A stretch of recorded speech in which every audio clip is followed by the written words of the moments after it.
Hi, Enzo. You're talking about the club and taking over and you need to start winning straight away and things like that.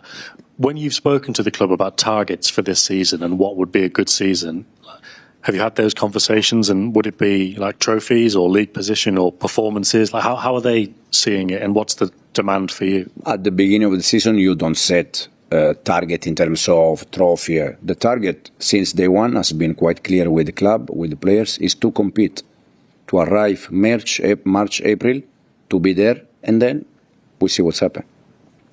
Obviously, you've talked a lot about transfers earlier on. I've been asked a lot about transfers and how many players need to still come into the squad. But does it feel like something's a little bit missing at the moment? Obviously, with the World Cup, it's not been easy to do transfers early, but going into the season on Sunday, there are obviously gaps in the squad, and it looks like there's more players leaving than coming in. How does that feel heading into the season? I think it's a feeling for most of the club, not all the club, because some club probably they prefer to do the business at the beginning or at the end of the previous season. I think we are almost in the same situation, all the club. It's 10 days to go. Hopefully we can do the things that we need to do. Does help that there are players that for different reasons they want to leave. This is for sure. But we need to adapt, and also we don't want to keep here players that they don't want to stay, for sure. Just publicly, over the last week, with a lot of players going out and not so much coming in, I think supporters are a bit concerned that, I don't know, maybe you're running out of time, but how comfortable do you feel? Because you will know more than us. How comfortable do you feel that things are actually on track, and in 10 days' time, it's not going to look as alarming as it does now? Yeah, I think, it's a similar situation for all the club, all the fans, because you are waiting to do things. And probably the normal thing in window transfer is that you have to wait the last week, because all the club, they try to keep players until the last week and then sell with the more money. It's normal. So I'm not worried about that. And when the window transfer close and we have all the squad here, for sure it will be different. Hi Enzo. Obviously as a manager, your job is a lot about solving problems. But when you lose a player like Rodri, who's arguably the best in the world in his position, how we solve the problem? How do you solve that problem? I mean, is it one player? Is it two players? Or does it give you an extra kind of challenge? I'll try to find a new Rodri. It's where it is. Rodri, when arrived here, he didn't win the Ballon d'Or. He didn't win the Champions League. He didn't win the Club World Cup. Then joined the club, and then after, he achieved many important things. So now the target for us is try to find the new Rodri.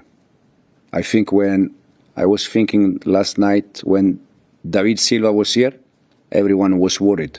Kevin arrived. When Aguero was here, everyone was worried. Erling arrived. Fernandinho, Rodri arrived. It's just about this. When they leave, you need to be good in recruit the next one. But they are all similar. David, Kevin, Fernandinho, Rodri, Aguero, Erling. There is one more that now I forgot, but last night I was thinking about that. It's normal. It's a change. It's not a problem. Just go again and try to do the right things. As a manager, is it your policy that if a player, no matter how good, decides that he wants to leave, you can't stand in his way? Go. Absolutely. Because if he is not happy, he's not going to perform in the right way. That's on Simon. Thank you. Hi Enzo. How have the players reacted to losing to Arsenal? The reaction was good in terms of was good and normal, because it's normal that you are upset. Straight after the game, we were all upset. Again, we wanted to win, we didn't win, so it's normal reaction. But since I think Tuesday that we start to week and we start to prepare Bournemouth game, you have to, you have to switch off one thing and try to be focused just in the next one. So it was 2 days where we were not happy, and now the focus has to be Bournemouth. And how have you found working with the players? Because obviously they're so used to Pep Guardiola, but they must be quite motivated, I guess, to try and impress you and your staff as the the new people in charge? Yeah, they are working very good. They are working very good. I told you already many times in the press conference that since day one, the attitude the behavior has been very good. For them also, it's not easy. You have to think that, as you said, when you work with the same person every day, it's and then change everything. I'm an actor, and I work with the same director, and I make movie for 10 years. Suddenly, the director changed. Me as an actor, I'm still thinking in the same way I was with the previous director, but now the director is new, so I need to adapt. It's complex, it's not easy. That's why I'm saying that it's a contest. It's not excuse, but require a little bit time, but we need to compete as soon as possible. And you mentioned sort of competing in 4 competitions. How many players do you like to work with in your squad? I think we have 3-4 academy players that they're going to stay with us because they impressed me in pre-season. That is Caden, Samba, and Ryan Macedo. They're going to be with us. And then we need, for me personally, we need 21, 22 players, around 20 players, plus these 3 young, full of energy. We are happy.